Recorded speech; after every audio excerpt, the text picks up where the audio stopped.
4번호 지하철 4호선에서 전동차 부작으로 17명이 다치고 수백 명이 어두컴컴한 지하 선로를 걸어서 대피하는 사고가 있었습니다.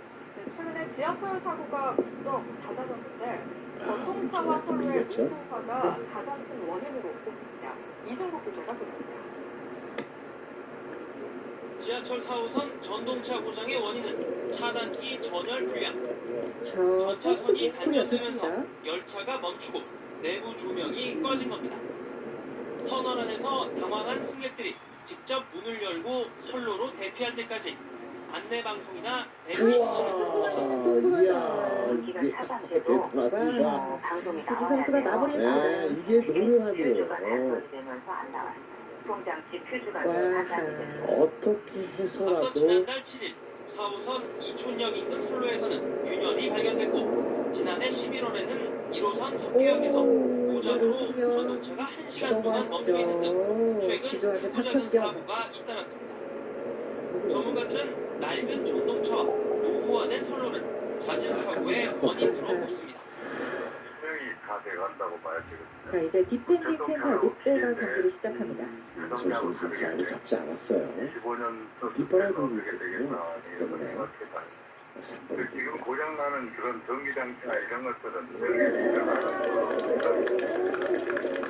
지난해 말 기준으로 지하철 1, 2, 3, 4호선 열차의 57% 정도가 네. 20년 넘게 한유미 운행되어 온 선수는 것으로 드라이버 조사될 잡지 않는 정도로 물이 꽤 있죠. 전동차 노후화는 심각한 상황. 라 이번에 사고가 난 전동차 역시 1994년 투입돼 22년째 운행 중이었습니다. 시민들의 안전을 위해 노후 전동차와 관련 시설에 대한 2021년 교체가 황유민, 시급하다는 강신실, 지적입니다. 김민선 선수와 함께 연합뉴스 TV 국가대표를 이승국입니다. 지냈던 선수입니다. 오, 아, 이야, 최도로 다시 쪽으로 거기 좀 이득 보내. 계속 가요? 이대로 갑니다. 갔다가 어디까지 가나요? 그쪽 가면 지금 거의 앞에까지 같이 있어요. 문제는 어디가 드랍을 해야 되는데 오른쪽으로 가면 저기 이쪽 완전 이쪽에 드랍을 해야 되는 상황이거든요. 여러분 안녕하십니까. 멀리 왔지만 마두로 네, 베네수엘라 이번에 사실 고민이 대통령이 되겠습니다. 체포돼 압송된 지 이틀 만에 미국 법원에 나왔습니다. 미국 당국은 부인과 함께 헬기와 장갑차로護送되는 마두로의 시간 모습을 됐어요. 보란듯이 노출시켰습니다. 법정에선 마두로는 자신은 여전히 베네수엘라 대통령이고 납치된 전쟁국가라며 무죄를 주장했습니다. 첫 소식 워싱턴 김용태 특파원이 보도합니다. 자, 첫 버디 4번 홀에서 기록하는 스위스 SBI 국립은 마크로 저축은행 베네수엘라 대통령과 들어오고 부인 있고. 플로레스가 헬기에서 내립니다. 어드레스가 뉴욕 많기 브루클린 때문에 구치소에서 저기서 얼마나 메델프까지 스킬을 헬기로 이동한 뒤 떨어지면 근처 좋을 남부 거예요. 연방 네, 법원까지는 장갑차로護送됐습니다. 이야, 마두로는 한쪽 다리를 약간 이거 하죠. 저는 모습이었고 플로레스는 얼굴을 저렇게 붕대로 딱 할 수 있는 감쌌는데 스타일이었을 거예요. 체포 당시 다친 것으로 전해졌습니다. 굉장히 잘 쳤어요. 삼엄한 경비 속에 법원에 와, 도착한 어디서 이렇게 많이 마두로는 오셨을까요? 공용용 헤드폰을 쓰고 판사 앞에 섰습니다. 마두로는 자신은 베네수엘라 대통령이며 지난 3일부터 이곳에 납치돼 있다고 말했습니다. 마약 트럭 공모 등 네 가지 혐의는 모두 무죄라면서 자신은 전쟁 포로라고 주장했습니다. 결백을 호소하면서도 흥분하는 모습은 없었는데 판사는 추가 발언을 제지했습니다. 버디 시도. We're not looking at the president of Venezuela. We are looking at a terrorist under U.S. law, and therefore we can detain him whenever. 오늘부터 부인 플로레스는 자신은 베네수엘라의 퍼스트레이디 영부인이라며 완전히 결백하다고 짧게 말했습니다.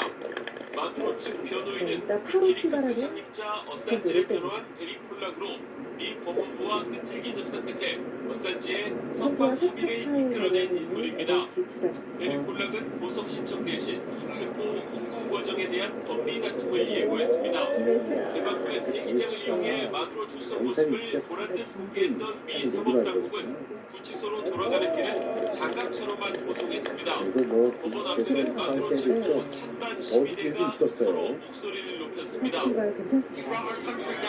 김민수 선수 두 번째 샷.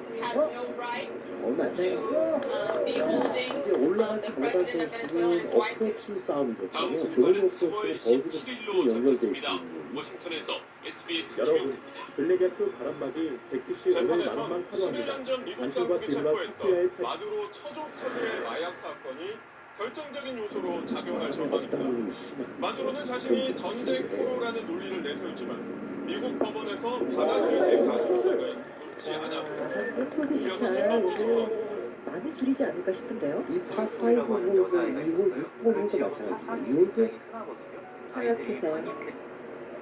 이어서 김범주 특파원 자, 나이스 버디. 지난 4번홀은 2015년 미국 마약 단속국의 이유가 체포된 없습니다. 마두로의 꼭 아내 죽여야 되는 플로레스의 부분이 하나예요. 조카 2명의 모습입니다. 첫 마두로 버디를 부부의 양아들로 불렸던 두 4번홀에서 사람은 만들어냈습니다. 마약상으로 위장한 미국 한국 토지 정보원에게 시장 코카인 또 한 번의 800kg을 팔겠다고 제안했습니다. 특히 마두로 대통령의 어, 전용 좋아요. 경납고를 이용하기 때문에 적발될 위험이 약간 없다고 했고 넓었어요. 수수료 500만 달러를 받으면 이모인 플로레스의 아, 좋은 선 기회 선거 자금으로 놓치네요. 들어간다고 말했습니다. 두 사람은 선금을 받으러 앞서 IT에 갔다가 박현경 선수가 체포됐고 지금 18년형을 아주 선고받았습니다. 좋아요 선수가 한번 놓칩니다. 미국 마약 당국은 이 사건 자료를 바탕으로 포기 잘하는 마두로를 지난 선수 다 보여주네요. 2020년 이미 기소했습니다. 테러 조직인 콜롬비아 반군과 마약 유통을 공모한 테러 혐의에 이 마약을 미국으로 수출한 혐의가 더해졌습니다. 당시 처조카 사건을 알렸던 미국 정보원이 처조카를 체포 한 달 뒤 총격에 살해됐는데 베네수엘라 군대가 개입됐다고 보고 마약 범죄에 총기를 동원한 혐의까지 합쳐졌습니다. 앞으로 미국 같은 당국은 수조가 이 걸려서 과정에서 각들이 부방청 치마를 등으로 모아둔 증거를 아직 공개하지 않고 있습니다. 미국의 사법 절차상 공재판은 마두로 측의 모든 자료를 검토한 뒤에 내년쯤에 시작을 하고 1심 결과는 2년에서 3년 뒤에 나올 것으로 예상이 됩니다. 마두로가 자신을 전쟁 포로라고 주장하는 건 미국이 국제법을 어겼다는 점을 부각시키고 재판을 두 번째 버디 무력화하려는 기록하면서 식으로 오늘 해석됩니다. 그래도 하지만 그러니까요. 받아들여질 가능성은 적습니다. Even if someone is unlawfully kidnapped and brought to the United States, as long as the underlying indictment is valid and there's evidence to move forward here in the United States, does not affect the criminal prosecution. 네 가지 혐의 모두 유죄가 인정되면 마두로는 최소 징역 30년, 최대 정신형을 선고받게 버디 됩니다. 기회를 만들었지만 미국에서 맛있게 SBS 놓쳤었는데요. 한국 토지 시장 다시 회사 베네수엘라에서 줄이면서 로드리게스 부통령이 임시 대통령에 취임했습니다. 미국을 지지하는 사람들을 즉각 체포하겠다는 비상선포문도 발표했습니다. 이런 가운데 후배 평화상을 받은 반 마두로 성향의 양권 지도자 마차도가 귀국하기로 파장이 예상됩니다. 이 내용은 유덕기 기자가 보도합니다. 현지 시간 5일 켈시 로드리게스 부통령이 베네수엘라 의회에서 임시 대통령에 취임했습니다.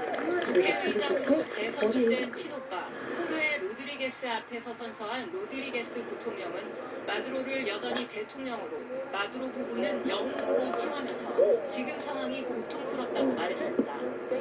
오, 네, 또 올라옵니다.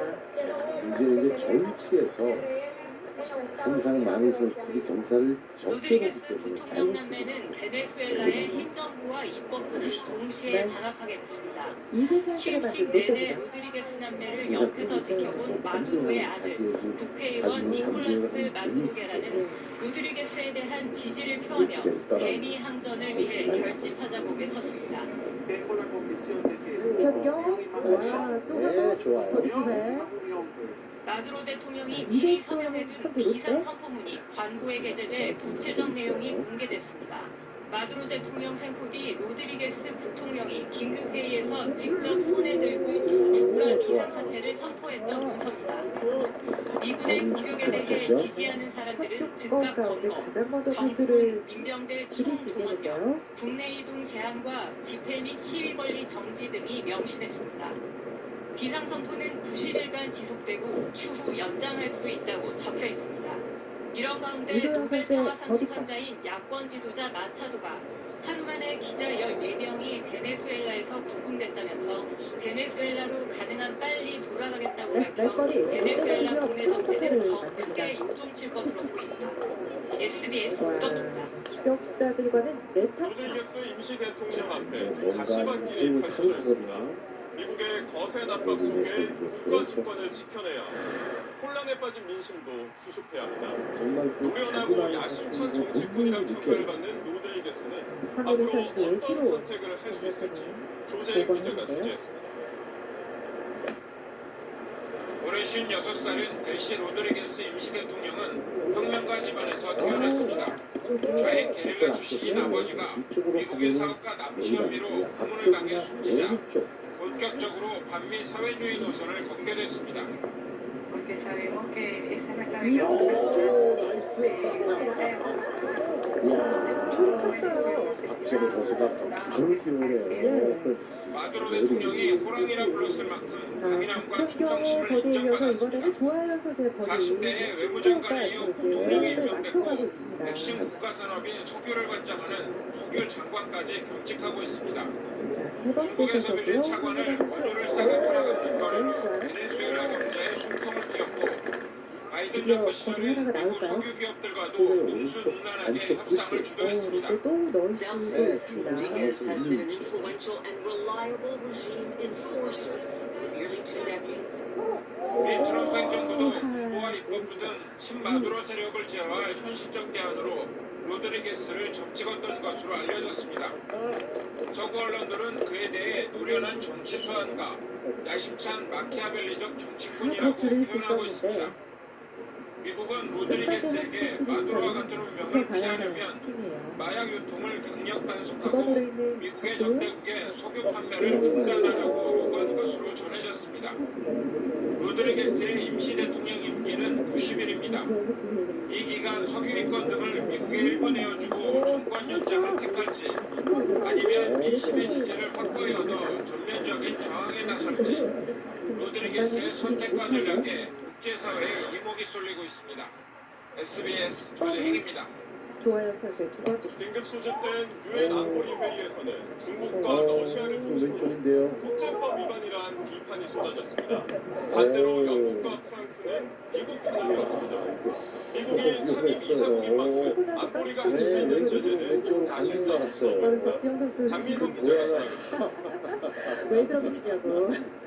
미국의 그러다 마두로 보니까 선포작전 이틀 만에 안보리 긴급 회의가 열렸습니다. 땅속으로 많이 박힌 거예요. 나오지 국가선이 또 이렇게 한번 버디를 만드네요. 베네수엘라는 석유 강탈을 위해 무력을 동원한 미국을 한판도에서 용납하면 맨된다고 보도했습니다. 박경 선수가 어프로치로 para 해결을 controlar 해야겠습니다. recursos, imponer gobiernos o rediseñar estados. Estamos ante una lógica que remite a las peores prácticas del colonialismo 하나의 y 단으로서 del neocolonialismo. 중국과 러시아는 무력 침략 행위를 규탄한다며 미국을 거세게 아까 비판했습니다. 같은 수조의 주인공은 遵守国际法及联合国宪章宗旨和原则，停止侵犯别国主权、安全，停止颠覆委内瑞拉政权。 미국은 마약 테러리즘 재판을 확대하기 위한 합법적인 법 집행 작전이었다고 공변했습니다. Maduro is not just an indicted drug trafficker. He was an illegitimate, so-called president. 영국과 프랑스는 2024년 부정선거 의혹을 언급하며 LH 마두로의 투자 주권 집권은 정말 이제 사기였다고 버디가 필요합니다. 미국 편에 서서 설전을 벌였습니다. 하지만 유엔 안보리에서 후속 조치가 나올지는 미지수입니다. 안보리 차원의 제재 결의안이 나온다 해도 상임이사국인 미국이 거부권을 행사하면 무효가 되기 때문입니다. SBS 김민석입니다. 맞습니다. 저희 상황 굉장히 다시 언급하기 그렇지만 자기가 실수하고 나서 또 실수를 선두를 추격해 갈 수 있습니다. 미국이 마두로 베네수엘라 대통령을 생포하면서 한때 김민석 반미 선수가 노선으로 네, 잘 운동을 있습니다. 드디어 경제난 속에 반정부 시위가 한타를 격화되는 줄이면서 가운데 미국이 선두와 개입 다시 가능성을 회차차가 미치자 최고 지도자인 네, 카멜레이 김민석 망명 선수가 선까지 선두가 정말 잘 불거졌습니다. 맞네요. 김민표 기자입니다.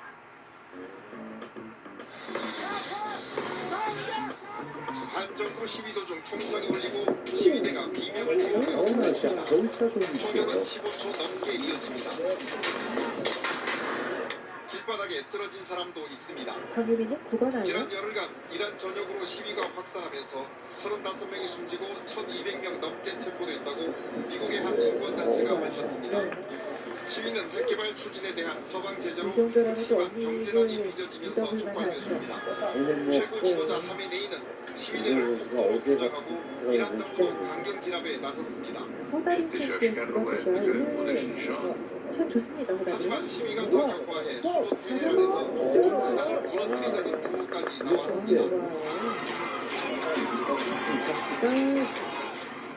마두로 생포에 성공한 트럼프 미 대통령은 이란 사태에 개입할 수 있다고 경고했습니다. 강력도 중립에서 경제난과 민심 위반 속에 대처 수단이 마땅치 않은 이란 지도부가 트럼프의 강경 발언에 크게 동요하고 있다는 보도가 나왔고 영국 더 타임스는 최고 지도자 하메네이가 시위 진압 실패에 대비해 러시아 망명 계획을 세웠다고 전했습니다. 지난해 이란을 공격했던 미국과 이스라엘이 마두로 생포 이후 하메네이 정권 정부까지 검토하고 있다는 보도도 나오고 있습니다. SBS 김희표입니다. 마두로를 체포한 트럼프 미국 대통령은 이제 대서양 건너 그린란드를 노렸습니다. 마두로 축출을 지지했던 유럽 주요 국가들도 영국도 주거를 존중하라며 문재인 반발하고 나섰습니다. 파리 권혁이 특파원입니다. 트럼프 대통령의 최측근 백악관 부비서실장의 아내이자 선수가 유명 팟캐스터인 케이티 밀러가 마두로 생포 직후 SNS에 올린 사진입니다. 덴마크령인 그린란드에 송종기를 얹은 사진을 본 이란 도발적인 단어와 함께 올린 겁니다. 남편 스티브 밀러도 세계는 힘과 권력에 의해 움직였다며 그린란드에 대한 무력사용을 배제하지 않는다는 뜻을 밝혔습니다. There's no need for me to think or talk about this in the context that you're asking of a military operation. Nobody's going to fight the United States militarily over the future of Britain. 이제 그만하라며 불편한 심리를 드러냈던 덴마크 정부 비판 수위를 더 높였습니다. 미국이 다른 나토 국가를 군사적으로 공격한다면 2차 대전 이후 세계 안보체제 자체가 끝나는 것이라고 경고했습니다. 대출 영양제 먹을까 말까 고민하지만 첫 번째 스펙 17개 이상으로 회생적 300 안보체제 자체가 끝나는 것이라고 경고했습니다. 유럽 국가들의 반발도 거셉니다. 영국과 프랑스 독일 마두로 축출에 동의했던 유럽 주요 국가 대부분이 그린란드를 노리는 트럼프의 야욕을 강하게 비판하고 나섰습니다.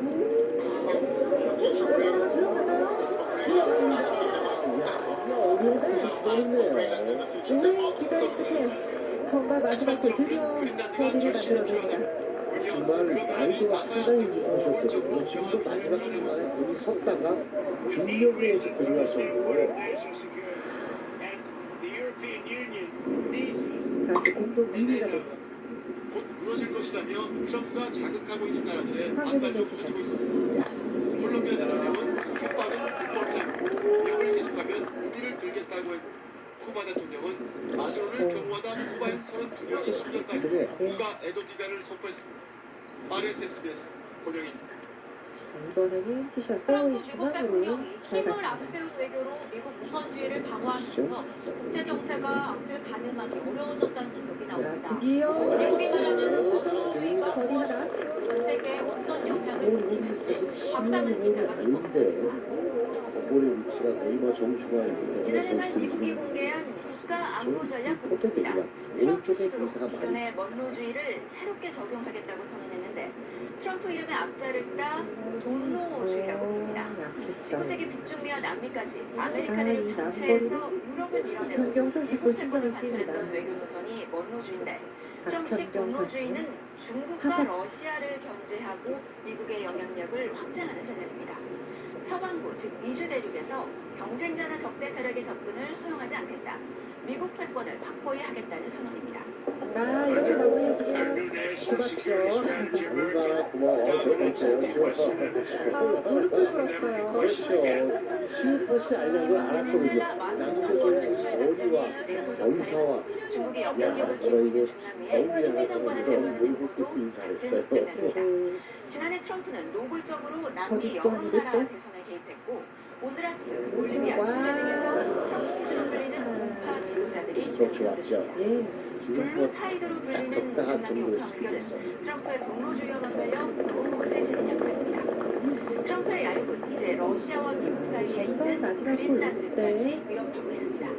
하루 마무리하면서 일단 전반에는 한타만 줄였습니다. 좋아요는 세 번째 신. 미국은 2차 세계대전 이후 유엔 중심 다자주의와 분쟁 방지를 원칙으로 하는 국제법 규범을 주도해왔습니다. 그런데 트럼프의 동로주의 깃발 아래 미국 스스로 국제 질서를 와해하고 있습니다. 미국의 이런 패권적 행보가 러시아의 유럽 침공, 중국의 타이완 공격에 명분을 제공한 거란 우려 속에 세계 정세는 시계 제로 상태로 빠져들고 있습니다. SBS 박상입니다. 끝을 봐야 되는 것입니다. 미국은 베네수엘라 공습 이후 반미 세력을 향해 공개 경보를 보내고 있습니다. 미국의 국익에 반한다면 강하게 응징하겠다는 뜻을 숨기지 않고 있는데요. 자세한 내용 베이징 콘텐츠파원 연결해서 알아보겠습니다. 콘텐츠파원 백악관이 SNS에 의미심장한 사진을 올렸다고요?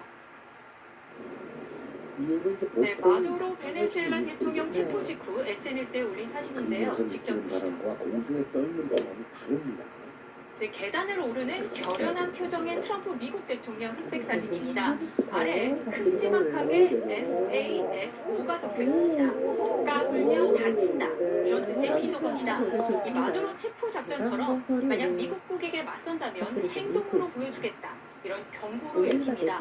그런데 이 사진의 배경, 지난해 10월 말 미중 정상회담이 열렸던 부산 김해공항입니다. 원래 백악관이 시진핑 중국 국가주석과 양자회담을 했다고 홈페이지에 올렸던 사진인데요.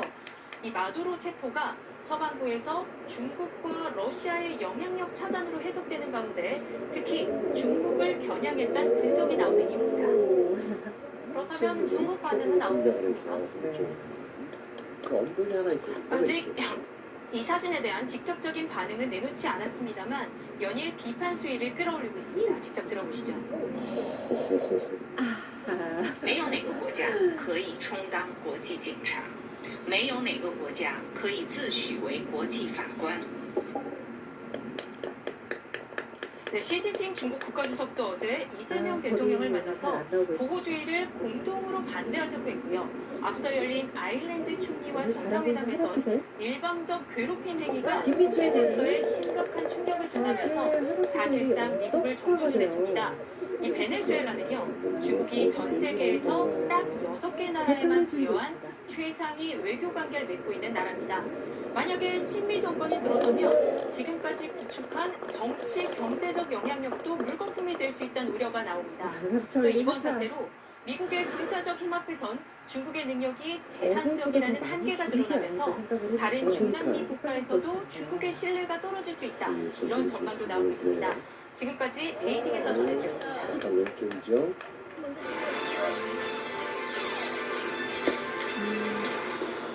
들어오나요? 트럼프의 마두로 축출 작전 이후 처음 열린 미국 증시에서 정유 회사들 주가가 상승했습니다. 특히 베네수엘라에서 사업을 유지하고 있는 유일한 미국 정유 기업 쉐브론은 5.1% 뛰었습니다. 베네수엘라 석유 사업 진출을 위한 미국 정부의 움직임도 빨라지고 있습니다. 에너지부 장관이 이번 주 정유 기업들과 만난다는 소식도 들어왔는데 트럼프 대통령은 18개월이면 베네수엘라에서 석유 생산을 늘릴 수 있다고 호언장담하고 있습니다. 네, 베네수엘라 사태의 맥락 이현식 기자와 짚어보겠습니다. 트럼프 대통령이 베네수엘라 석유 산업 정상화에 1년 반이면 된다는데 이 시간 안에 가능한 겁니까? 트럼프 대통령이 항상 그 시간표를 굉장히 낙관적으로 제시하는 경향이 있다는 점 감안을 해야 될 것 같습니다. 일단은 그동안의 해상 공세 때문에 제대로 수출을 못하고 베네수엘라의 창고가 가득 차도록 쌓여있던 석유를 밀어내는 것이 필요할 거고요. 하지만 그 국제 시장에 실제로 영향을 줄 수 있을 만한 물량을 밀어내기까지는 앞으로 한 3에서 5년 정도의 시간이 필요할 거라는 전망을 민간 전문가들은 많이 하고 있습니다. 사실 그 이상 앞당기려면 결국 미국이 베네수엘라 통치에 보다 깊이 관여해야 될 가능성이 높기 때문에 미국 석유 회사들도 어느 정도까지 투자를 앞당겨야 될지는 좀 신중하게 생각을 할 거고요. 그렇다 보니까 국제 유가도 지금 그다지 큰 변동을 보이지는 않고 있습니다. 네. 그런데 미국은 현재 세계 최대 산유국이잖아요. 네. 자기들 석유도 많은 상황인데 굳이 베네수엘라 원유에 눈독을 들이는 이유가 있을까요? 그게 미국에서 많이 나는 종류의 원유와 미국의 석유 산업이 필요로 하는 원유의 종류가 달라서 그렇습니다. 그 원유의 종류를 설명을 드리면요, 물보다 어느 정도 무겁고 가벼우냐 하는 그 비중과 또 찐득이는 정도에 따라서 경질류와 중질류로 나눕니다. 경질류는 비교적 맑고 가벼운 기름이어서 항공유나 휘발유 같은 고급 기름을 뽑기에 좋아서 값이 비싼 편입니다. 또 무거운 중자를 쓰는 중질류는 아스팔트 같은 성분, 또 황성분 이런 게 많아서 좀 무겁고 찐득합니다. 하지만 정제를 하면 거기서 나프타도 나오고 휘발유, 그다음에 무슨 성방류, 아스팔트 여러 가지 물질이 나오거든요. 그래서 정제를 할 수 있는 기술과 시설이 있다면 정유 회사 입장에서는 마진을 많이 높일 수가 있습니다. 자, 그렇다면 미국이 주로 생산하는 원유는 어떤 종류냐를 좀 볼 필요가 있는데요. 미국의 석유 생산량을 보면 경질류가 압도적으로 많습니다. 왜냐하면 2010년대 이후에 셰일 혁명을 통해서 셰일 오일이 많이 생산이 돼서 그래서 미국이 세계 1위 산유국이 됐는데 그 셰일 오일이라는 건 결국은 경질류거든요. 반면에 미국이 갖고 있는 정유 시설들은 상당 부분이 1970년대 오일 쇼크 때부터 맞춰져 있는 것이 중질류, 그러니까 끈적하고 무거운 종류의 기름에 특화되어 있는 설비들을 미국은 갖고 있습니다. 그러다 보니까 미국은 지금 보시는 그래프처럼 중질류의 수입이 점점 늘고 있습니다. 그래서 밑바닥에 저 검은 색깔이 중질류 수입 비율이거든요. 그렇게 해야 자국의 원유 시설을 늘릴 수가 있기 때문에 계속 저런 기름을 많이 필요를 하고, 그러다 보니 결국은 중질류를 좀 더 싸게 공급할 수 있는 곳이 필요한 겁니다. 그게 마침 바로 미국 밑에 있는 베네수엘라죠. 베네수엘라는 세계에서 가장 큰 중질류 매장대를 갖고 있습니다. 그런데 그동안 이 베네수엘라 원유를 가장 많이 수입한 나라가 중국이었잖아요. 이렇게 되면 중국도 영향을 받게 되나요? 중국은 베네수엘라가 수출하는 원유의 80% 이상을 사주는 큰 손이었습니다. 근데 중국 입장에서 보면 중국은 워낙 크게 경제를 운영하고 원유도 많이 쓰다 보니까 중국이 1년에 수입하는 원유의 한 4.5% 안팎 정도가 베네수엘라 산이라고 합니다. 그러니까 중국의 사활을 좌지우지할 물량까지는 아닌데 그렇다고 또 아무것도 아니라고 치부할 수도 없습니다. 중국의 동해안 쪽에 보면 차주전자, 영어로 티팟이라고 해서 중국의 3대 국영 석유 회사에 소속이 되지 않은 독립 정유사들이 있습니다. 이들이 주로 베네수엘라의 석유를 갖다가 정제를 하는데 이런 이른바 티팟 독립 정유사들이 정제할 수 있는 능력이 중국 전체 원유 정제 능력의 한 15% 정도가 된다고 해요. 그러니까 이들한테 만약에 원유가 공급이 끊어진다면 그것도 중국 입장에서는 그렇게 간단한 문제는 아니겠죠. 또한 중국은 베네수엘라에 돈을 빌려주고 원유로 만든 프로그램을 운영하고 있기 때문에 만약에 그게 끊어지면 중국 입장에서는 그리 달가운 일을 아닐 것이라고 볼 수가 있습니다. 트럼프 대통령은 중국이든 누구든 베네수엘라 기름을 시장을 통해서 살 수 있도록 하겠다, 공급을 늘릴 것이다 이렇게 얘기를 했거든요. 이 얘기는 뭐냐면 그림자 상단본에서 뒤로 사고 이런 거 하지 말고 미국 기업이 장악을 하고 있는 국제 시장에서 시가로 사가라라는 얘기가 되겠습니다. 그리고 이것은 결국은 글로벌 석유 경제에 있어서 미국의 지배력이 더욱 강해진다라는 의미를 갖는다고 하겠습니다. 글로벌 금융 위기로 인해 루블화가 크게 평가전화되면서 이제 러시아의 고급 식품 가격이 지배력이 더욱 강해진다는 의미를 갖는다고 하겠습니다. 네, 오늘 말씀 잘 들었습니다. 다음 소식입니다. 이혜훈 기획예산처장관 후보자의 재산 신고를 둘러싸고 논란이 커지고 있습니다. 새 아들이 총 35번대 비상장 주식을 보유한 사실이 알려지자 국민의힘은 증여세를 제대로 냈는지 해명하라고 요구했습니다. 이딴 의혹에도 청와대는 정면 돌파하겠다는 입장입니다. 김보미 기자입니다. 이혜훈 기획예산처 장관 후보자와 배우자 그리고 새 아들은 반도체 장비업체 한국실마스타와 자회사 KSM의 비상장 주식을 99억 원어치 보유하고 있습니다. 자, 새 아들이 이렇게 보유한 롯데는 또 KSM 회전을 주식은 들면서 800주씩 모두 10원 더 할인 2,400주. 만들었습니다. 평가액은 1인당 10억 3,800여만 원으로 총 31억 원이 넘습니다. 2016년 520주씩, 2021년 280주씩 종으로부터 증여받은 겁니다. 후반 분위기가 이 굉장히 후보자가 좋았습니다. 국회에 제출한 자료에 따르면 지난 2021년 아들 한 명당 낸 증여세만 4,300만 원으로 이글 씨도 세 사람을 확인했습니다. 합하면 1억 2,900만 원이나 됩니다. 한 야당 의원은 당시 장남이 30살, 차남과 삼남이 20대였다며 이들이 거액의 증여세를 어떻게 냈는지 소명하라고 이 후보자에게 요구했습니다. 와, 이렇게 저 이거 처음 보네요. 이거는 이게 소선에서 이긴 나온 거 아닙니까? 특히 최초 증여 시점인 2016년은 새 아들이 대학생과 고등학생일 때라며 이 후보자가 증여세를 대신 내준 게 아니냐는 의혹도 제기했습니다.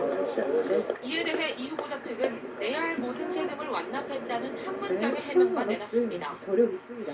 이혜훈 후보자의 인턴 직원에 대한 폭언이 한국투 공개됐고 지식하게 마지막 영종도 투기 거리고요. 의혹 등도 불거졌지만 여당의 정청래 대표는 대통령 고유의 인사권은 존중받아야 한다고 했습니다.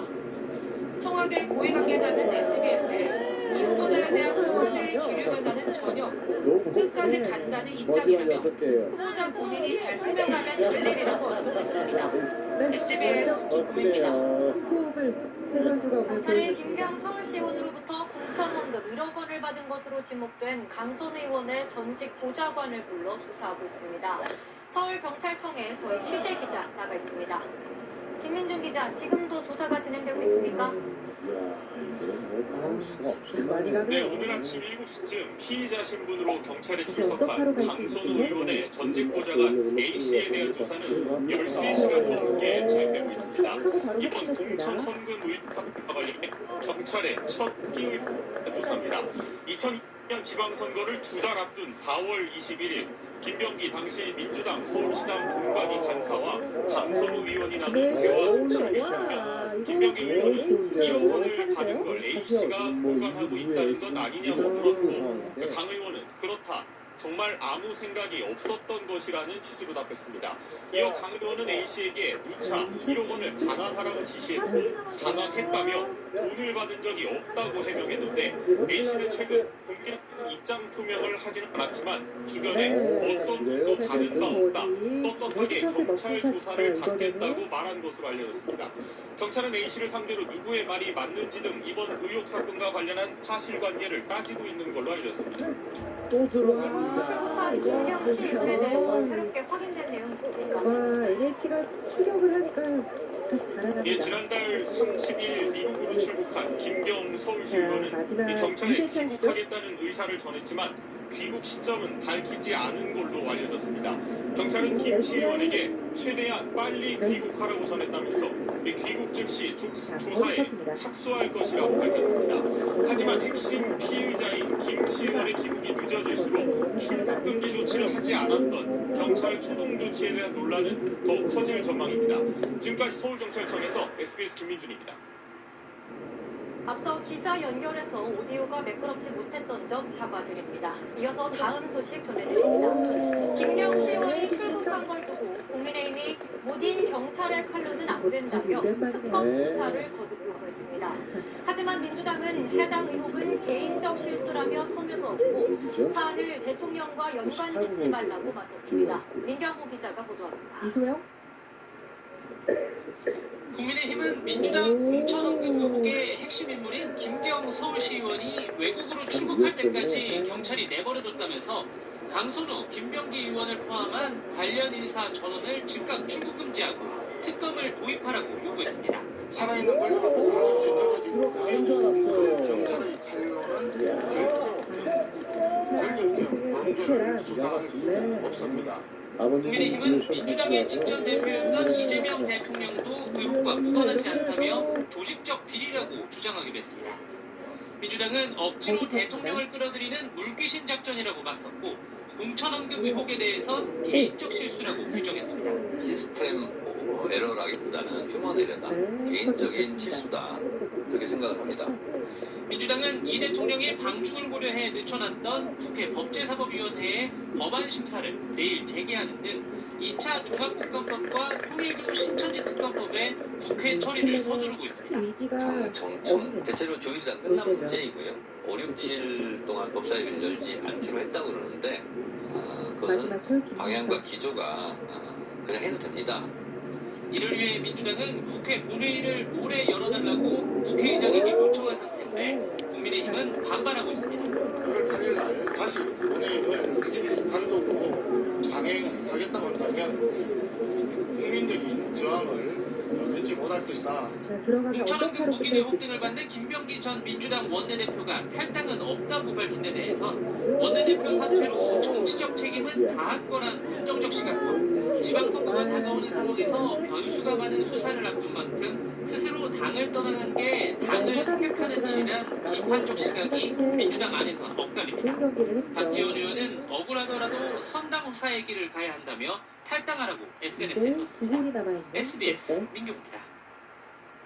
세계 최대 기술 박람회 CES가 미국 라스베이거스에서 잠시 후 개막합니다. 올해는 스스로 판단하고 움직이는 피지컬 AI를 놓고 전 세계 기업들이 맞붙었는데요. 엔비디아 젠슨왕 CEO는 자율주행차와 로봇의 두뇌에 해당하는 AI 모델을 공개했습니다. 보도에 홍영재 기자입니다. 오른쪽으로 세이가 굉장히 많거든요. 이거 이제 만원 관중의 뜨거운 환호 속에 젠슨왕 엔비디아 CEO가 올해 CES 개막 기조 연설자로 나섰습니다. 1년 전 같은 자리에서 차세대 AI 개척지로 피지컬 AI를 뽑았던 젠슨왕. 올해는 피지컬 AI의 주요 시장으로 자율주행을 지목하며 엔비디아의 AI 모델 알파마요를 공개했습니다. Today we're announcing Alpamayo, the world's first thinking, reasoning, autonomous vehicle. 사람으로 치면 두뇌에 해당하는 알파마요는 도로 상황을 실시간으로 인식해 다음 행동까지 결정합니다. 알파마요가 탑재된 차량은 보행자를 보면 멈추고 도로 상황에 맞게 운전대를 스스로 돌립니다. We see the scar is reversing, and so we just borrow the oncoming lane to go around it. 알파마요가 탑재된 자율주행 차량은 올해 1분기부터 미국 도로를 달릴 전망입니다. 젠슨왕은 기계가 인간처럼 주변 환경을 보고 이해하며 행동할 수 있도록 하는 AI 모델 코스모스 리즌2도 공개했습니다. AI 강자 구글도 피지컬 AI 분야를 접수하기 위한 청사진을 밝혔습니다. 휴머노이드 로봇의 구글의 AI 제미나이를 두뇌로 탑재해 세계를 이해하고 추론하는 차별화된 로봇을 개발한다는 목표를 제시했습니다. We're looking to integrate our cutting-edge AI foundation models with Boston Dynamics' new Atlas robots, and we'll aim to develop the world's most advanced robot foundation model. 자율주행의 AI 모델 융합한 휴머노이드까지 2016년 피지컬 AI는 단순한 기술적 진보를 넘어 우리의 일상으로 더 가깝게 다가올 전망입니다. SBS 홍유재입니다. 이렇게 젠슨왕이 강조한 피지컬 AI는 우리 삶 속으로 성큼 들어왔습니다. 우리 기업들도 CES에서 최첨단 인공지능 로봇들을 잇따라 선보였는데요. 이제 몇 년 뒤부턴 집안과 공장, 위험한 산업 현장까지 이 로봇들이 누비게 됩니다. 라스베이거스에서 김혜민 기자입니다. 누워있던 로봇이 다리를 꺾더니 바닥을 딛고 일어나 걸어나옵니다. 현대차그룹이 CES에서 최초로 공개한 휴머노이드 로봇 아틀라스입니다. 56개의 자유도를 갖춘 전신 관절 구조에 손에는 촉각 센서를 탑재했습니다. 최대 50kg의 무게를 들어올리고 영하 20도에서 영상 40도까지 극한의 환경을 버팁니다. 무슨 사연이 있었는지 한번 들어봐야겠어요. 그래서 이렇게 경기할 수 있는 게 아니거든요. 현대차그룹은 아틀라스를 오는 2028년부터 미국 공장에 투입합니다. 피지컬 AI를 제조 현장에 적용하는 건데 부품 분류 같은 단순 공정부터 시작해 조립으로 작업 범위를 넓힐 계획입니다. 두산 로보틱스가 공개한 이 로봇은 높거나 위험한 현장에 사람 대신 투입할 수 있는 스캔앤 고입니다. 항공기 동체나 건물 외벽 같은 대형 구조물의 표면을 스캔해 스스로 최적의 작업 경로를 만든 뒤 검사나 연마 등의 작업을 수행합니다. 발전 사업에 있는 대형 터빈 블레이드고요. 항공기, 공체, 그리고 대형 선박, 건설 분야에서 다양하게 쓰일 것으로 예상되고 있습니다. 작업자의 음성 명령에 즉각 반응하는 건설 장비도 개발했습니다. 제가 한번 이 AI가 탑재된 건설 장비를 직접 타보겠습니다. Turn on the light. LG전자는 세탁물을 옮기고 수건을 개는 등 집안일을 하는 로봇 플로이드로 눈길을 끌었습니다. 움직임은 다소 느렸지만 무노동 가정이라는 방향성을 보여줬습니다.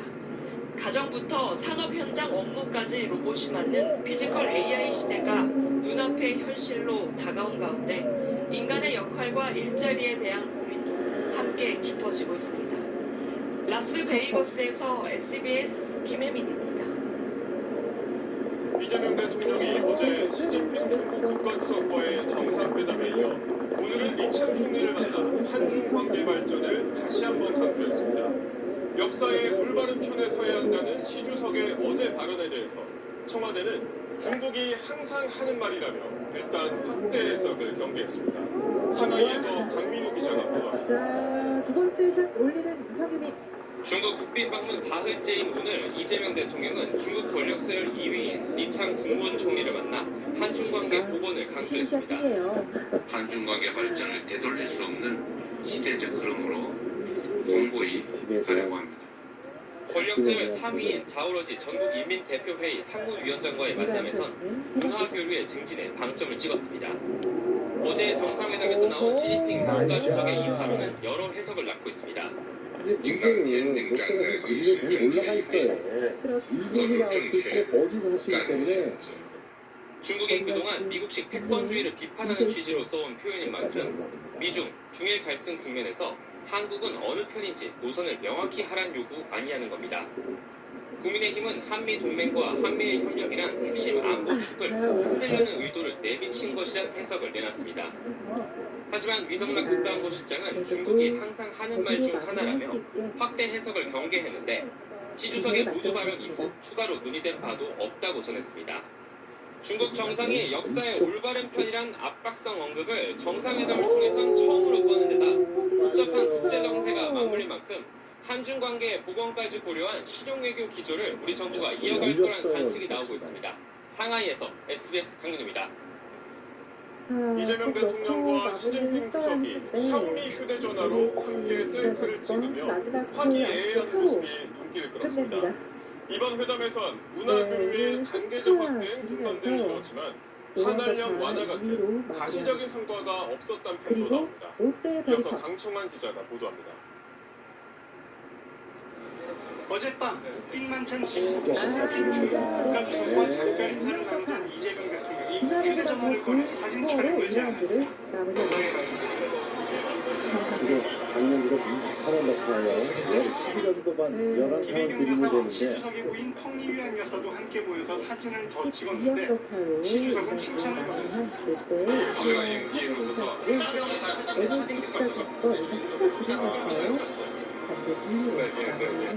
이 휴대전화는 지난해 11월 경주 에이펙 정상회의에서 시 주석이 이 대통령에게 선물했던 중국 샤오미 제품으로 당시 이 대통령은 시 주석에게 통신 보안은 잘 되느냐며 농담을 건네기도 했습니다.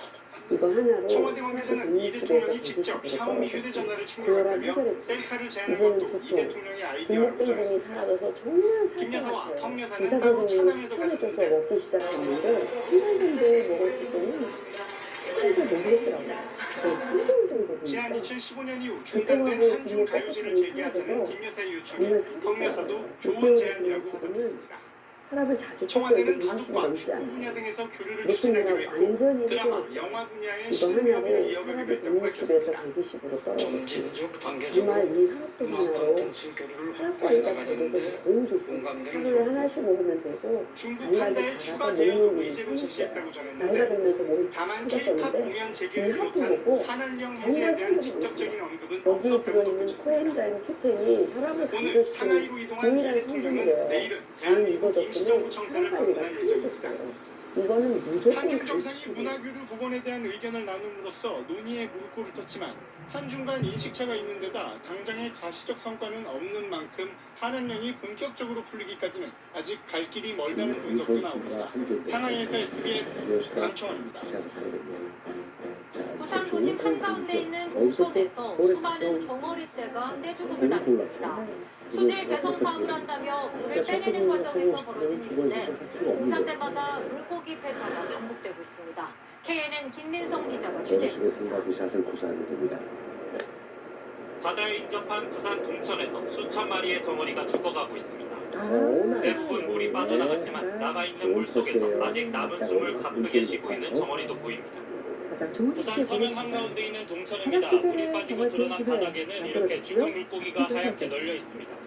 지난 연말 정어리떼가 동천까지 몰려들며 장관을 이뤘는데 불과 얼마 만에 거대한 물고기 무덤이 됐습니다. 마음이 많이 아프죠. 이렇게 보이는 게 또 이렇게 노골적으로 많이 보이니까. 부산시는 악취가 심각한 동천에 해수 관로를 연결해 바닷물을 끌어와 흘려보내고 있는데 누수 문제가 지적되어 왔습니다. 결국 새로운 관로를 설치하는 공사를 위해 수문을 막고 남아있던 물을 다 빼내는 작업을 하다 갇혀있던 정어리떼가 떼죽음을 맞게 된 겁니다. 들어가서 이제 밖으로 밀어내듯이 돈이 크니까 그냥 뭐 쳐다보고 있는 것 같더라고요. 지금 벙커 넘어서 보니까 지금 약간 내리막 공사구나. 그러다 보니까 부산시와 시공사는 수문을 막기 전 밧줄과 돌멩이를 동원해 정어리떼를 쫓아냈다고 말합니다. 많은 부분을 몰아내고 그 가뭄하게 작업을 하였습니다. 산불이든 또 방생도 하고 막 그런 조치들을 하에서 불구하고 일부 물고기들이 앞에서는 2018년에도 동천에서 비슷한 일이 발생했는데 이처럼 공사 때마다 반복되는 물고기 떼죽음을 막기 위한 대책 마련이 필요합니다. KNN 김희성입니다.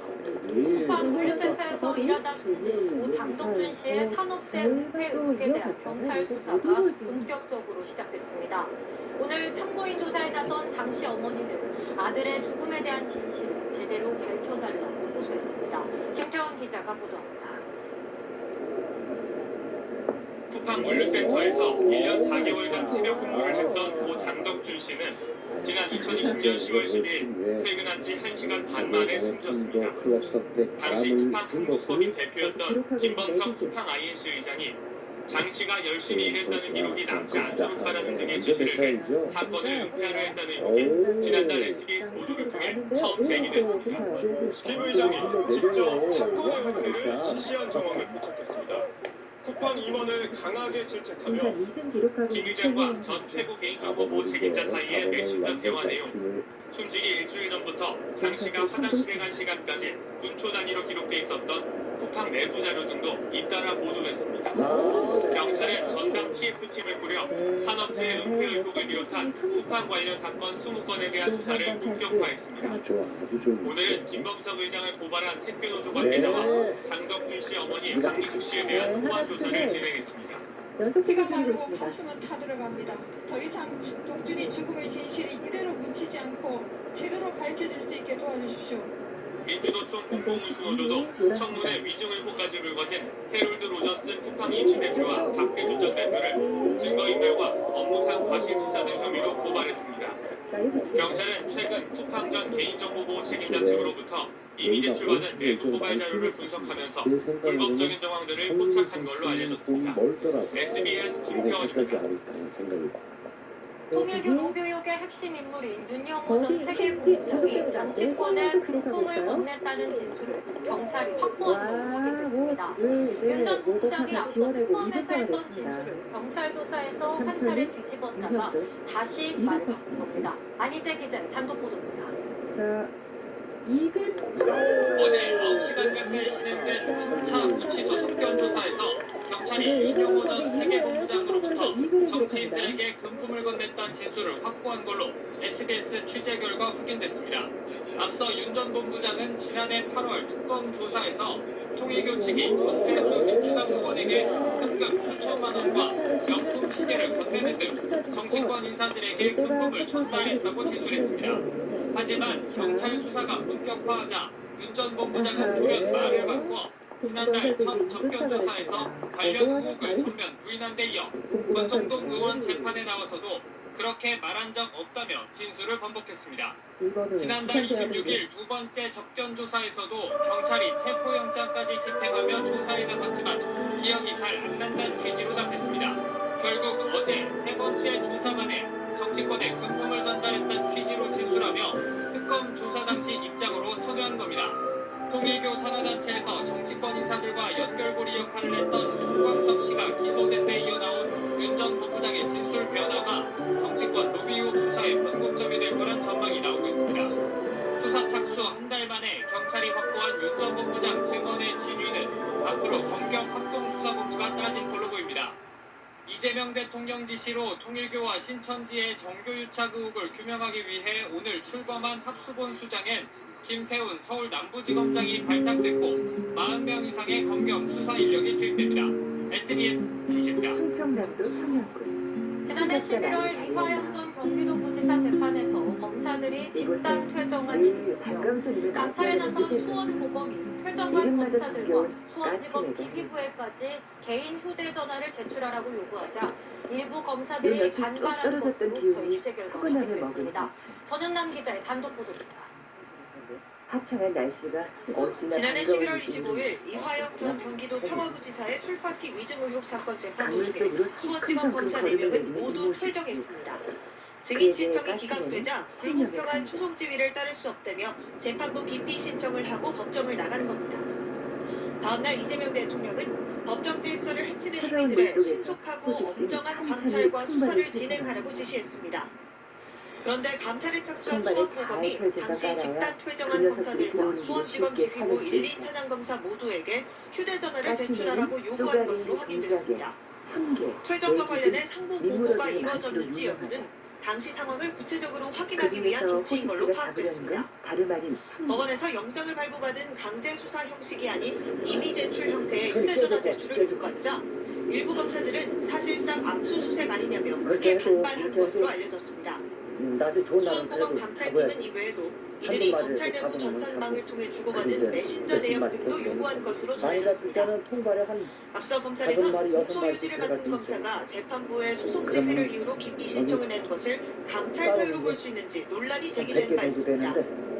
감찰 과정에서 공판 검사와 검찰 지휘부의 휴대전화와 대화 내역 제출 요구에 당사자들이 반발하면서 집단 퇴정을 둘러싼 검찰 내부 대립이 더 커지는 모양새입니다. 인물에서의 통발업은 SBS 군청의 허가를 받아야만 한다.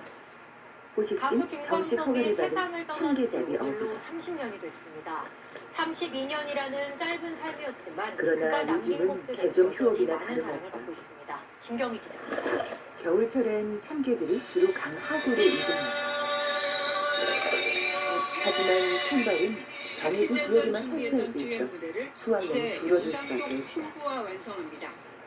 친구는 젊은 날의 모습 그대로입니다. 통발 하나에 들어간 가수 김광석이 생전 1000번 넘게 공연을 가졌던 소극장에서 그의 30주기 추모 공연이 열렸습니다. 하필 통발 속을 겨울잠을 쉼터로 삼았던 참개가 그리워했습니다. 살얼음 뚫어가며 부끄러웠던 옆에서 보니까 살짝 시기가 울더라고요. 좋지 않은 순간 그래서 좋은 노래는 세대랑 관계없이 같이 느낄 수 있구나. 언제 들어도 가슴에 와닿고 이 항상 가슴에 묻어둘 수 있는 그런 안 이야기. 나오는 편이지. 아야 없다 생각을 생전 해야지. 김광석의 이름이 오른 앨범은 9장이지만 한 거의 사후에 이틀 나온 만에 그 한 앨범은 10장이 넘습니다. 근데 오늘 좀 계속 날씨가 많은 따뜻해서 후배들이 젊은 그래도 후배들이 좀 김광석의 들어갔을 노래를 때 또 재해석해서 그래도 불러주고 조금 누군가 추웠네. 계속 리메이크를 해주고 그래서 어디선가 김광석 음악은 다시 새롭게 태어나고 있어요. 대여섯 날의 건전. 그의 사후에 태어난 10대, 20대도 고작 몇 그의 마리 노래를 잡으려고 즐겨 그곳을 듣고 하느냐 또 싶지만 부르고 있습니다. 티끌 모아 태양이라 생각하는 호식수.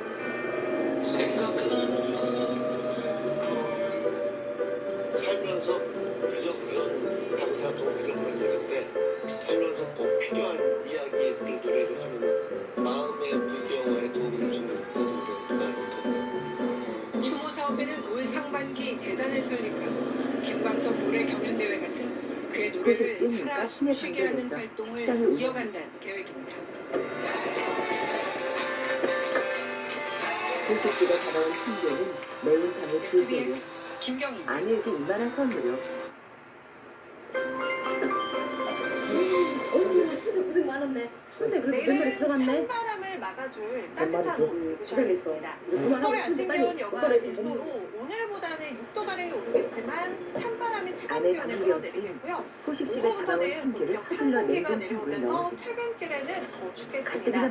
올해 아침 서울이 영하 9도까지 떨어지겠습니다.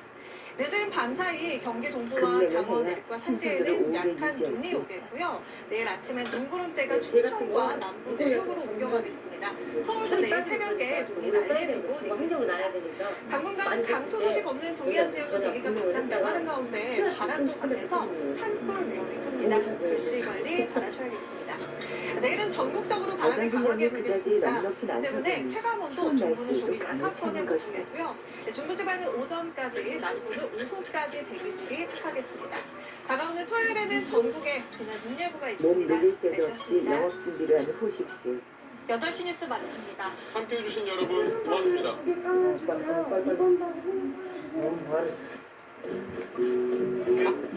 점심 땐 단체 손님이 특히 여러분 많아요. 안녕하십니까? KBS 9시 뉴스입니다. 이미 예약이 미국으로 압송된 베네수엘라 마두로 대통령이 뉴욕 법정에 섰습니다. 자신은 대통령이고 납치됐으며 무죄라고 주장했습니다. 법정 앞에선 찬반 집회가 모두 열렸고 이번 군사작전에 대한 국민 여론도 팽팽하게 갈렸습니다. 첫 소식 뉴욕 박일중 특파원입니다. 호식씨의 둘째 딸 윤선태. 마두로 대통령 부부의 법정 출석은 삼엄한 경비 속에 이루어졌습니다.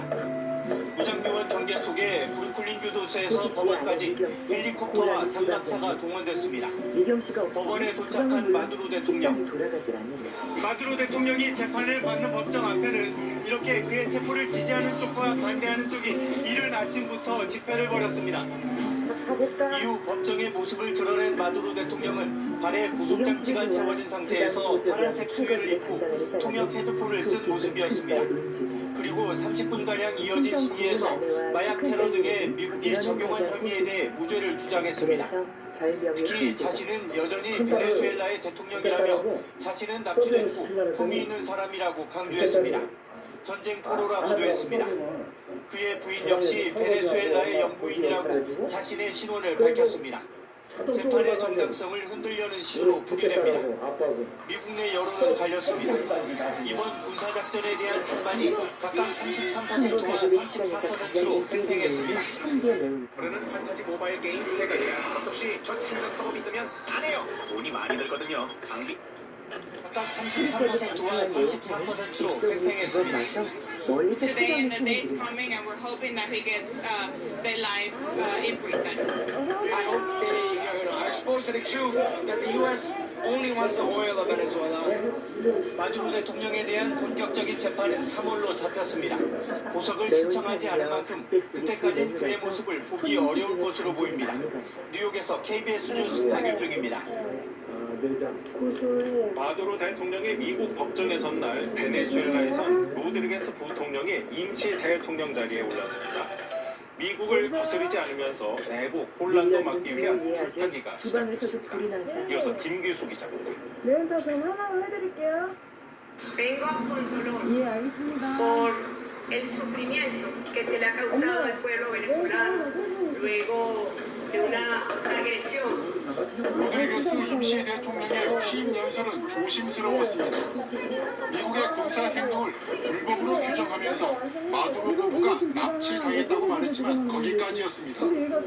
미국 침공 직후와 달리 마두로 석방 요구나 식민지 거부 발언은 없었습니다. 강성 발언은 로드리게스의 오빠인 국회의장이 대신했습니다. Para lograr traer de vuelta a Nicolás Maduro Moro, mi hermano, mi presidente. 로드리게스 취임식은 워싱턴을 자극하지 않으면서도 자국 주권을 지키기 위한 외줄타기가 시작됐다는 걸 보여줍니다. 하지만 내부의 친마두로 성향 군부와 지지자들을 어떻게 달래느냐는 난제입니다.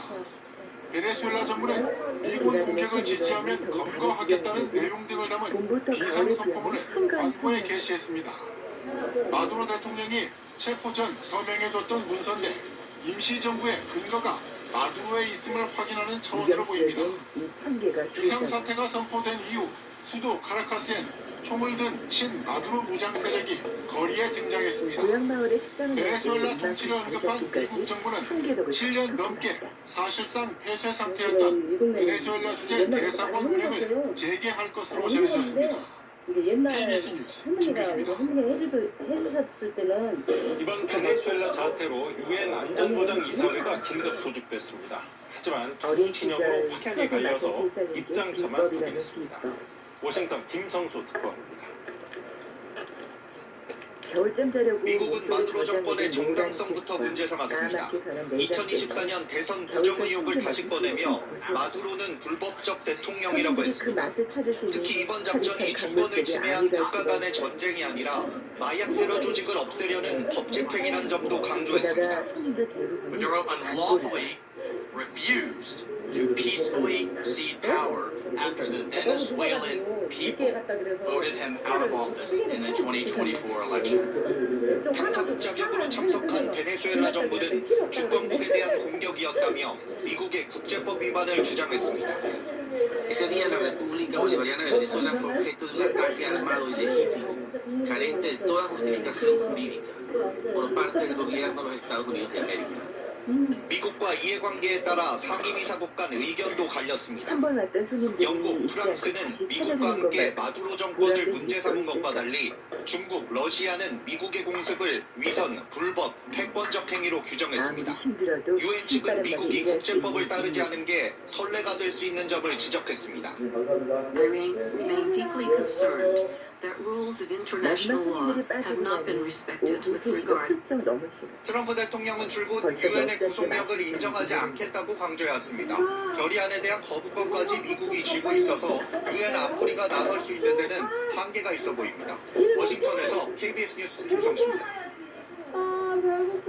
유엔 안보리 회의가 끝난 뒤 미국 국무부가 올린 사진입니다. 여기서 우리 반구란 서반구를 뜻하는 것으로 캐나다와 멕시코, 베네수엘라 등 아메리카 대륙과 덴마크령, 그린란드까지 포함하는 개념입니다.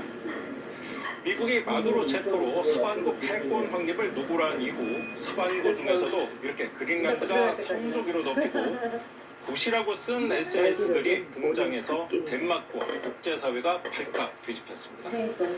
트럼프 대통령의 최측근인 백악관 부비서실장의 부인이 올린 사진 지도인데요. 마치 미국의 다음 표적이 그린란드여야 함을 상징하는 것으로 해석돼서 파문이 커지고 있습니다. 유럽 송영석 특파원이 보도합니다. 힘들게 일해서인지 밥맛은 꿀맛이. 베네수엘라 공격 이후 트럼프 대통령은 미국에게 그린란드가 필요함을 거듭 강조했습니다. 그린란드가 히토류 등 전략 자원을 확보할 거점이 되다 중국과 러시아의 대서양 진출을 막을 요충지라는 겁니다. It's so strategic. Right now, Greenland is covered with Russian and Chinese ships all over the place. 그린란드가 미국의 동맹인 덴마크의 자치령이지만 트럼프 대통령은 서반구 패권을 완성할 퍼즐로 그린란드를 눈여겨보고 있습니다. 허풍이 아닌 실제 군사작전으로 마두로 축출을 결행한 미국을 보면서 유럽도 분위기가 한층 심각해졌습니다. 그린란드 총리는 트럼프 대통령을 향해 무례하다, 이제 좀 그만하라며 발끈했고, 그린란드를 자치령으로 둔 덴마크는 미국을 잠재적 안보 위험으로 판단하기도 했습니다. 유럽 주요국들은 그린란드가 덴마크와 미국을 포함한 나토 동맹국들이 다 같이 지켜야 할 대상임을 강조했습니다. Und wenn es dort weitere Erfordernisse gibt, die Verteidigungsanstrengungen bezüglich Grönlands zu verstärken, dann werden wir das im Rahmen der Allianz miteinander zu besprechen haben. 유럽이 적극 반발하고 나선데 서반구 패권 회복에 집중하겠다는 신호를 보낸 미국이 유럽의 안보에선 이제 발을 뺄 수 있다는 위기감도 작용한 걸로 보입니다. 벨렌에서 KBS 뉴스 송영석입니다. 네, 이렇게 그린란드까지 트럼프 대통령은 서반구 질서를 완전히 재편하겠다는 의지를 노골적으로 나타내고 있습니다. 다른 나라 내정에 개입하는 데도 거리낌이 없습니다. 워싱턴 연결해서 좀 더 자세히 보겠습니다. 김성수 특파원, 트럼프 대통령이 베네수엘라로 멈추진 않겠죠? 한가로운 오후. 네, 베네수엘라 마두로 대통령 생포 작전에 성공한 직후 백악관은 포스터 한 장을 소셜미디어에 게시했습니다. FAFO, 욕설이 섞인 어구를 줄여서 미국에서 쓰는 속어인데 우리말로 풀면 한번 까불어봐, 까불면 죽는다 이런 뜻입니다. 베네수엘라 작전 성공으로 자신감을 얻은 듯 다른 나라들 향해서도 엄포를 놓는 걸로 해석됩니다. 먼저 타깃이 되는 나라들은 미국의 뒷마당 카리브해 인근 국가들입니다. 그냥 무너질 거라며 쿠바 미겔 체제의 붕괴를 기정사실화하고 있고 콜롬비아엔 군사 개입 가능성을 계속 언급하는 중입니다. 과거 미국은 다른 나라에 대한 무력 개입에 앞서 없는 명분을 만들기라도 했지만 이제는 미국 이익에 반한다면 즉시 행동할 기세입니다. 근육을 자랑하는 호식씨. 네, 미국의 태도에 비판도 적지 않습니다. 이런 일방주의적 행보가 계속 성공할 수 있을까요? 자격증까지 갖춘 헬스 트레이너였다. 마두로가 사실상 축출되는데 반나절도 걸리지 않았습니다. 중남미 국가들에게 경고장이 된 동시에 미국의 일방적 군사작전에 대한 두려움과 함께 강한 반감을 심어줬습니다. 이들 국가들이 당장 세계 최대 군사력을 가진 미국에 맞서긴 어렵겠지만 뒤로는 중국이나 러시아에 대한 의존을 더 키운다면 그건 미국이 기대치 못한 역효과일 수 있습니다. 미국이 전선을 넓힐수록 중국의 타이완 침공이나 러시아의 유럽 진출을 정당화하는 구실을 줄 수 있다는 점도 분명 부담입니다. 내부적으로는 트럼프 대통령 핵심 지지층인 마가 세력의 반대 여론도 있습니다. 미국 우선주의는 해외 개입을 최소화해야 한다는 기류가 분명 있는데 장기전이라는 늪에 빠지면 세금 낭비란 비판이 나올 수 있습니다. 지금까지 워싱턴에서 전해드렸습니다. 도시에서의 삶을 환멸을 느꼈다. 어제 한중 정상회담에서 이재명 대통령과 시진핑 중국 국가주석은 남북 간 대화 재개가 중요하다는 점에 공감했습니다. 비핵화는 이번 회담에서도 언급하지 않았는데 북한을 대화로 이끌겠다는 노력으로 해석됩니다. 방준원 기자가 보도합니다. 장담합니다. 이것이 당신의 인생 마지막 안격이 될 것입니다. 예정 시간을 넘겨 90분간 진행된 한중 정상회담. 양국 정상은 한반도와 동북아의 평화와 안정을 위해 북한과의 대화 재개가 중요하다는 데 인식을 같이 했습니다.